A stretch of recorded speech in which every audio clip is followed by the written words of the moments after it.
और रुक कर इस वक्त की बड़ी खबर का, जो झारखंड के धनबाद से आ रही है। धनबाद के जोड़ा फाटक रोड पर मौजूद आशीर्वाद अपार्टमेंट में भीषण आग लग गई। इस अग्निकांड में 14 लोगों की जान जाने की खबर है।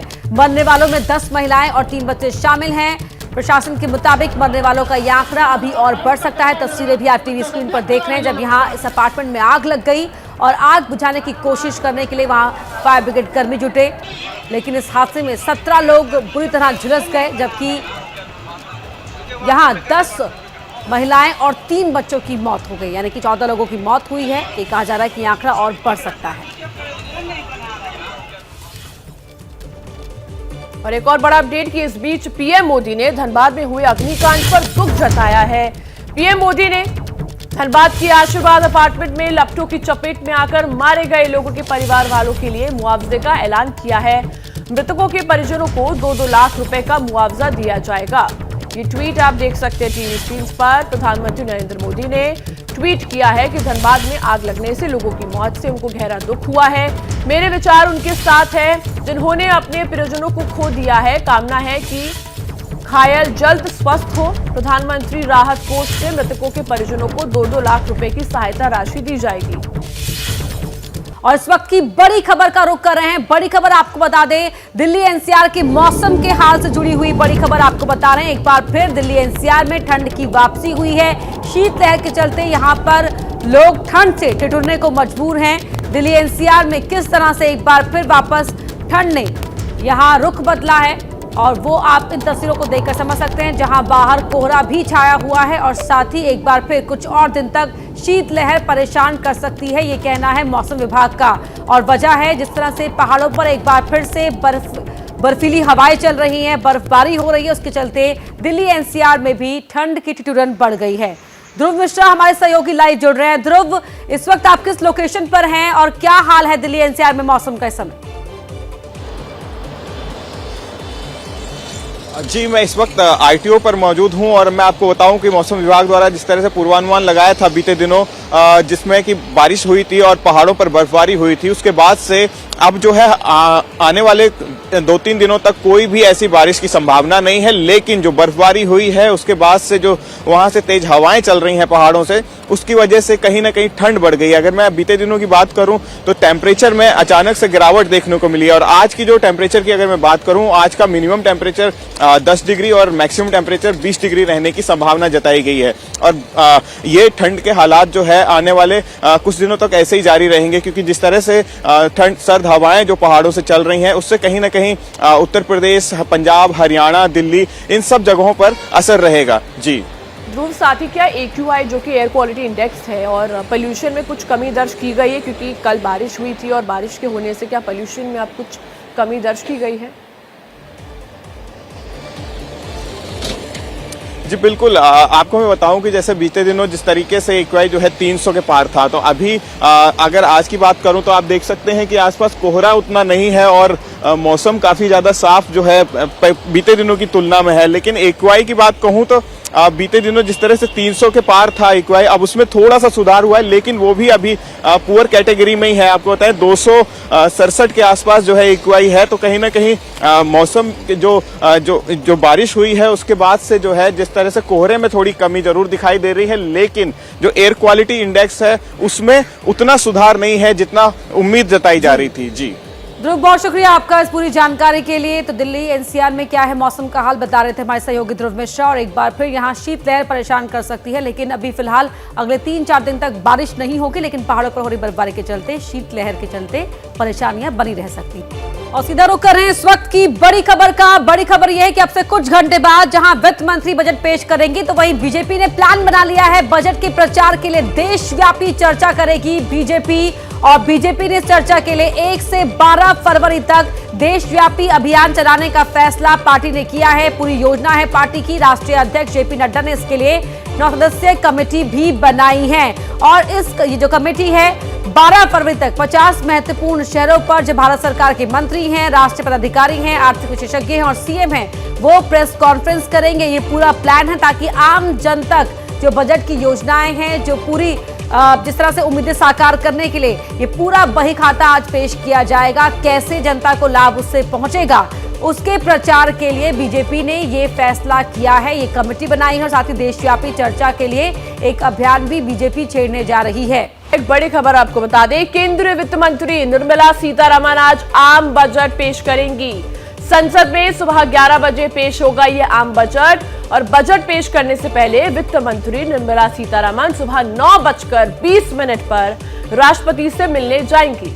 फिर सुबह 10 बजे संसद भवन पहुंचेंगी, जहां 10:15 बजे कैबिनेट की बैठक होगी, जिसमें बजट पर अंतिम मुहर लगाई जाएगी और उसके बाद लोकसभा में वित्त मंत्री का बजट भाषण शुरू होगा। आपको बता दें, ये बजट मोदी सरकार 2.0 का आखिरी पूर्ण बजट है और इस बजट से देश की आम लोगों को बहुत उम्मीदें हैं। सवाल ये भी है कि क्या ये बजट लोकल लुभावन होगा? क्या आज आने वाले बजट से महंगाई पर लगाम लगेगी और क्या बेरोजगारी कम करने के उपाय किए जाएंगे?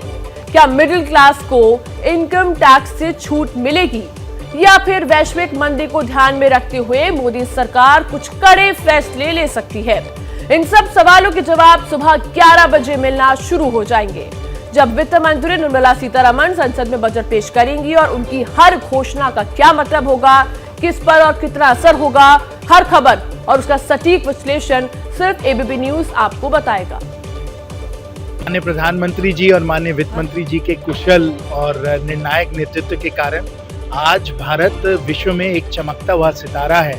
अगर हम लोग अर्थव्यवस्था की बात करें, मुझे पूरा भरोसा है कि इस बजट में भी ऐसी नीतियां लाई जाएंगी और ऐसे ठोस कदम लिए जाएंगे कि आगे के समय भी, और खासकर क्योंकि ये हम लोग का अमृत काल चल रहा है, भारत एक चमकता सितारा रहेगा और हर वर्ग को लाभ मिलेगा, राहत मिलेगी। हम ये चाहते हैं कि जनता की असली समस्या जो है उसके लिए क्या सोल्यूशन लेके आएंगे ये लोग। अब महंगाई के बारे में आप क्या करेंगे? आप अपने बेरोजगारी जो हालत है, पर्टिकुलर जो युवाओं के है, आप देखिए कि जब जवान लोग हमारे देश में इतने बेरोजगार हैं। मेरे केरला में 25 साल के नीचे वाले जो जवान काम ढूंढ रहे हैं, 18 साल के ऊपर 25 के नीचे 40% बेरोजगार है। तो बस अब कुछ घंटे और थोड़ी ही देर बाद, कुछ ही घंटों बाद संसद में पेश करेंगी आम बजट वित्त मंत्री निर्मला सीतारमण।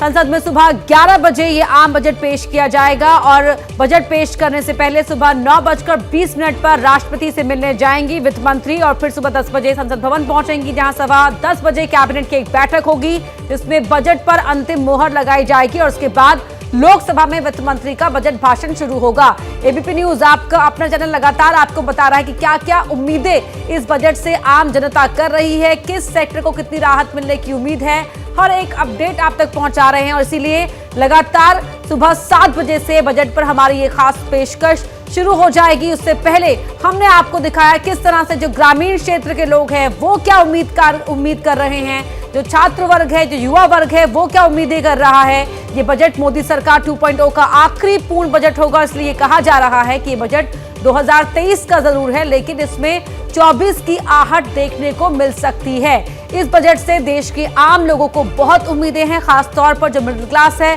सर्विस सेक्टर के लोग हैं, वो टैक्स स्लैब में छूट को लेकर उम्मीदें लगा रहे हैं। क्या ये बजट पॉपुलिस्ट बजट होगा, लोक लुभावन बजट होगा, ये भी बड़ा सवाल है। क्या इस बजट से आने वाले वक्त में महंगाई पर लगाम लग पाएगी? क्या बेरोजगारी कम करने के उपाय किए जाएंगे? जिस तरह से विपक्ष लगातार सरकार पर हमलावर रहा है कि कहां है नौकरियां, क्योंकि लगातार जो युवा वर्ग है, जो बेरोजगार है, वो प्रदर्शन करने को मजबूर है। लेकिन बड़ी उम्मीद है मिडिल क्लास वर्ग को है कि वो इनकम टैक्स से छूट मिलने की उम्मीद कर रहा है, या फिर जो वैश्विक मंदी है उसे ध्यान में रखते हुए मोदी सरकार कुछ कड़े फैसले लेगी। और इन सब सवालों के जवाब सुबह 11 बजे मिलना शुरू हो जाएंगे, जब वित्त मंत्री संसद के अंदर बजट भाषण पढ़ेंगी।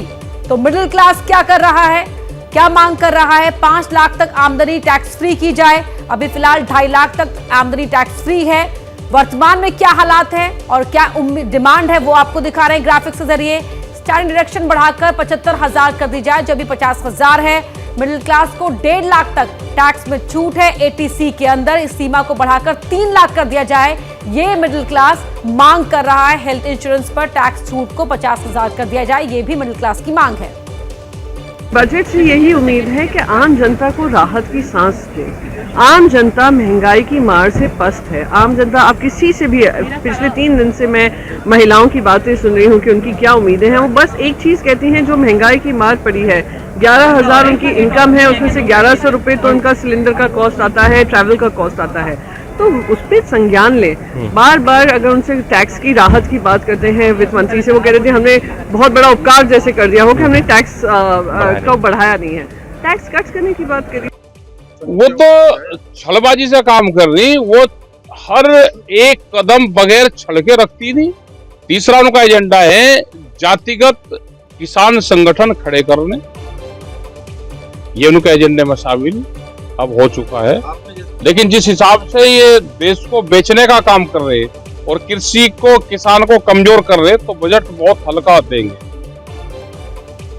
और हमारे सहयोगी प्रशांत हमारे साथ लाइव जुड़ चुके हैं। प्रशांत, हर सेक्टर की अपनी अलग अलग उम्मीदें हैं, लेकिन सरकार के आगे चुनौती वैश्विक मंदी के हालातों को ध्यान में रखने की भी रहेगी, तो क्या इस बजट में मिल सकता है? जी देखिए, मोदी सरकार का एक तरह से जो दूसरा कार्यकाल है उसका ये आखिरी पूर्ण बजट है। अगले साल जो बजट होगा वो अंतरिम बजट होगा, वो छोटे स्तर का बजट होगा। तो इस बार मोदी सरकार को एक सामंजस्य बिठाना है, क्योंकि चुनावी जरूरतों का भी ध्यान रखना है। उस लिहाज से थोड़ा पॉपुलिस्ट जो लोक लुभावने जो वादे हैं, लोक लुभावने जो पॉलिसीज है, वो लेकर आएगी मोदी सरकार। लेकिन दूसरी तरफ जो मोटे काम जिसके लिए वो जानी जाती है, उसमें भी पैसा लगाने का आप देखेंगे कि बजट में प्रावधान किया जाएगा। जैसे इंफ्रास्ट्रक्चर, जो आधारभूत संरचना होती है, सड़क है, टेलीकॉम है, एयरपोर्ट्स है, उसमें भी सरकार की ओर से पैसा काफी बड़े पैमाने पर लगाया जाएगा, इसकी उम्मीद है। लेकिन दूसरी जो आम, जो हम जैसे लोग हैं, वो किस बात की उम्मीद कर रहे हैं? वो उम्मीद कर रहे हैं कि टैक्स में छूट मिले, इनकम टैक्स में जो छूट की सीमा है वो बढ़ाई जाए। उसको लेकर कितना एल्बो रूम है, सरकार के पास कितनी गुंजाइश है, ये देखने वाली बात होगी। लेकिन कल जो जीएसटी का कलेक्शन आया है जनवरी महीने के लिए, वो काफी उत्साहवर्धक है। वो आज तक के जीएसटी कलेक्शन का दूसरा सबसे बड़ा आंकड़ा सरकार के पास आया। और मेरी जानकारी ये है कि वित्त मंत्रालय में जो अधिकारी हैं, जो वो इस आंकड़े को लेकर काफी खुश है। तो मुझे लगता है कि एक ब्लेंड होगा, एक सामंजस्य बिठाने की कोशिश होगी। मोटा काम कैसे किया जाए और कैसे फिर जो लोक लुभावने बातें हैं वो भी लोगों के सामने परोसी जाए। जी, बहुत शुक्रिया आपका इस पूरी जानकारी के लिए प्रशांत। हमारे सहयोगी बता रहे थे किस तरीके सरकार इस पूरे बजट को बैलेंस करने की कोशिश रहेगी, क्या कुछ रहने वाला है इस बजट में, इसकी साधारण शब्दों में सटीक और बारीक जानकारी एबीपी न्यूज आप तक पहुंचाएगा। और एक बड़ी खबर आपको बता दें, झारखंड के धनबाद से जो आ रही है। धनबाद के जोड़ा फाटक रोड पर मौजूद आशीर्वाद अपार्टमेंट में लगी भीषण आग में 14 लोगों की मौत हो गई है। मरने वालों में 10 महिलाएं और 3 बच्चे शामिल हैं। प्रशासन के मुताबिक मरने वालों की संख्या अभी और बढ़ सकती है, जबकि इस हादसे में 14 लोग बुरी तरह झुलस गए हैं। स्थानीय प्रशासन के मुताबिक 50 लोगों को सुरक्षित रेस्क्यू किया गया है। अपार्टमेंट की 3री मंजिल के एक फ्लैट में ये आग लगी थी, जो 4थी मंजिल तक जा पहुंची। शशांक हमारे सहयोगी लाइव जुड़े। शशांक, क्या हालात हैं अभी फिलहाल, क्या अपडेट लेटेस्ट? देखिए, अभी 1 दर्जन लोग जो हैं अस्पताल में भर्ती हैं, बुरी तरह आग में झुलस गए हैं। अब आगे इनकी स्थिति कैसी रहती है, इस पर नजर रखनी होगी। मृतकों की संख्या इसमें बढ़ेगी। एक फ्लैट में विवाह का कार्यक्रम था, उसी से आग लगी है। दीपक में आग लगने के कारण आग ने विकराल रूप धारण किया है। और एक बात ये भी कही जा रही है कि सिलेंडर ब्लास्ट भी हुआ है, तो जांच होने के बाद जो है स्पष्ट कारण पता चलेगा। लेकिन फ्लैट में अंदर जो अपार्टमेंट है उसमें कोई भी फंसा हुआ नहीं है। सभी को रेस्क्यू करके बाहर निकाल दिया गया है। रेस्क्यू ऑपरेशन जो है वो समाप्त हो गया है। अब सवाल ये भी उठ रहा है कि ये जो बिल्डर है इस अपार्टमेंट का, क्या उसके तरफ से सुरक्षा मानकों की अनदेखी की गई है? इस एंगल से भी जो है वो जांच रेस्क्यू ऑपरेशन खत्म हो चुका है। लेटेस्ट इन्फॉर्मेशन ये है। बहुत शुक्रिया आपका इस पूरी जानकारी के लिए। देश में विवादों का भूचाल लाने वाले बाबा धीरेन्द्र शास्त्री के नए दावे की अब बात कर लेते हैं, जहां अपने कथित चमत्कारों की वजह से चर्चा में रहे बाबा ने बड़ा बयान देते हुए कहा कि वो हिंदू राष्ट्र का मुद्दा नहीं छोड़ेंगे, चाहे कुछ भी हो जाए। कहा कि मैं हिंदू राष्ट्र की बात करता था और करता रहूंगा। बाबा का दावा है कि सनातन धर्म के खिलाफ साजिश चल रही है और वो इस साजिश के खिलाफ आवाज उठाते रहेंगे। रामचरितमानस विवाद पर भी बाबा ने खुलकर बहुत कुछ कहा।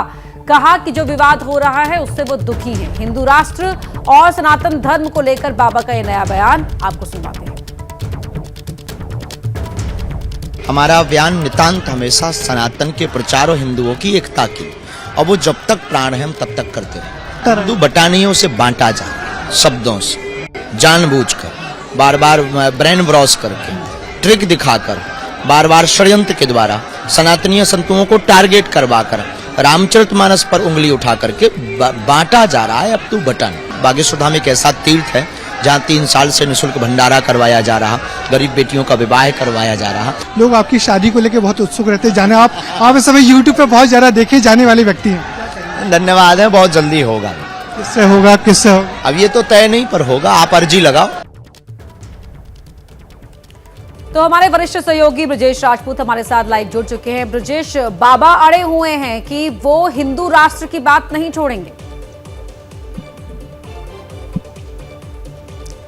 हाँ बिल्कुल अपर्णा, बाबा से कल जो हम लोगों ने लंबी विस्तारित बात की तो उसमें बाबा ने ये बात तो एकदम साफ कर दी कि उनके बयानों पे भले ही लोग आपत्ति करें, भले ही कुछ नेता सवाल उठाएं, मगर वो जिस मुद्दे को लेकर चल रहे हैं, हिंदू राष्ट्र, धर्मांतरण, या कुल मिला के एक अपने हिंदूवादी बड़े नेता, एक बड़े संत या बड़ा कथावाचक की छवि जो जिसको बहुत एंजॉय भी कर रहे हैं, यदि उस पर चलते रहेंगे, उस पर झुकने को तैयार नहीं। उन्होंने बड़े विस्तार से सारी बातें की कि रामचरितमानस पर सवाल उठाए जा रहे हैं, उसको जलाया जा रहा है, इससे दुर्भाग्यजनक बात क्या होगी। और उन्होंने कहा कि वो बात आज से नहीं कह रहे हैं, काफी पहले से कह रहे हैं, मगर मीडिया की निगाहों में आ जाए हैं और इस बात को लगातार कहते हुए, और इस बात पे वो बहुत पसंद भी दिख रहे थे कि जिस तरीके से उनको हिंदूवादी संगठन पीछे से सपोर्ट कर रहे हैं या कुछ पार्टियां पीछे सपोर्ट कर रही हैं, तो उनको मालूम है कि वो इस पूरे मुद्दे पे अकेले नहीं है, उनके साथ काफी बड़ा वर्ग है उनको सुनने के लिए, उनको सपोर्ट करने के लिए। तो अपनी बात को लगातार कहते जाएंगे, कोई भी विरोध करे उससे पीछे हटने को तैयार नहीं है। तो और उनको जो लगातार लोकप्रियता मिल रही है उससे बेहद आनंदित है वो, और इस बात से पीछे हटने को जरा भी तैयार नहीं है। जी शुक्रिया तमाम जानकारी का ब्रजेश। और एक और बड़ी खबर आपको बता दें, बाबा से ही जुड़ी एक और ये बड़ी खबर है। संत तुकाराम पर दिए विवादित बयान पर बागेश्वर बाबा धीरेन्द्र शास्त्री की सफाई आई है। उन्होंने संत तुकाराम पर दिए अपने विवादित बयान पर माफी मांगी है। बाबा ने कहा है कि संत तुकाराम पर उन्होंने जो कुछ भी कहा उन शब्दों को वो वापस लेते हैं। तो आपको बता दें, संत तुकाराम पर उन्होंने एक विवाद दिया था जिसको लेकर बाद में वो इन विवादों से घिर गए थे। उन्होंने कहा था कि संत तुकाराम की पत्नी उन्हें पीटती थी, जिसको लेकर विवाद खड़ा हो गया और अब उन्होंने अपने शब्द वापस लिए हैं। तुकाराम एक महान संत, हमारे आदर्श हैं, और हमने किसी कथा में उनकी पत्नी को लेकर के भाव प्रस्तुत किया था कि उनकी पत्नी थोड़ा विचित्र स्वभाव की थी। गन्ना वाली एक कहानी हमने पढ़ी थी एक पुस्तक में। निवेदन करके हाथ जोड़कर क्षमा प्रार्थी है, आप सब प्रसन्नचित्त रहें और पुनः जो है आप सभी संत तुकाराम की महिमा को गाते रहें। और प्रशांत बड़े हमारे सहयोगी इसी खबर पर लाइव जुड़ चुके हैं हमारे साथ। प्रशांत, विवाद बढ़ता देख धीरेन्द्र कृष्ण शास्त्री ने माफी तो मांग ली है, लेकिन क्या माफी से बात बन पाएगी?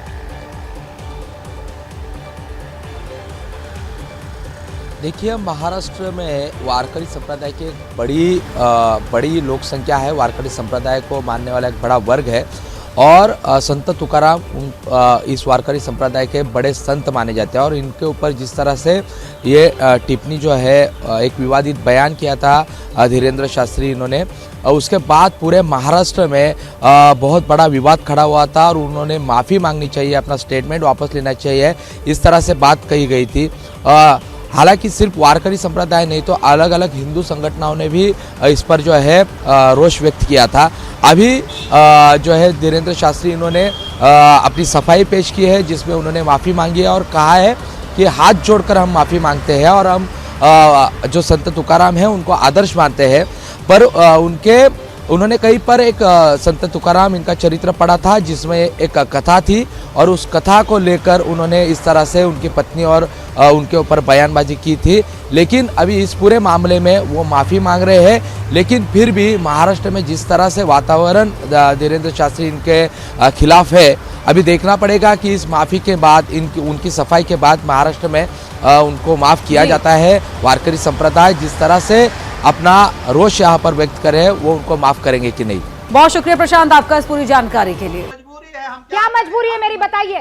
मैं अभी आपको बताती हूँ कि मैंने ओए होए होए होए नमकीन के चटकारे लेते हुए टकटकी मार के डिबेट शो को पॉज रिपीट कर करके देख रहे हैं जोगिंदर जी। इनकी तरह आप भी देखें अपने फेवरेट डिबेट्स को रिपीट कर और डाउनलोड कीजिए एबीपी लाइव ऐप अपने स्मार्ट टीवी पर।